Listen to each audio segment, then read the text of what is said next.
Let's start with the next question. This is again a sentence correction question.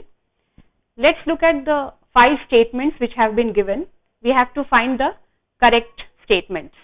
If you look at A, it talks about what lies in this loss of faith. Appears to be correct. Let's move on to the next statement.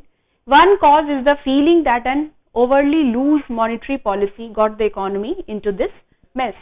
Now, from the second statement, one can make out that it is talking about a cause which should be referring to the previous statement. Therefore, instead of putting in, we should have behind out here. So, the correct way of writing A will be what lies behind this loss of faith. Therefore, this statement is incorrect. Look at the B statement. Obviously, there are no errors in this statement. Therefore, it is a correct statement. In C, again, till downturn, there is no error. But then it says while in 2002 and 3. Now, in is fine, but while is not required. Therefore, C is incorrect. If you look at D, it talks about the housing and credit bubbles that are now bursting to such damaging effect. Again, effect is the incorrect word out here.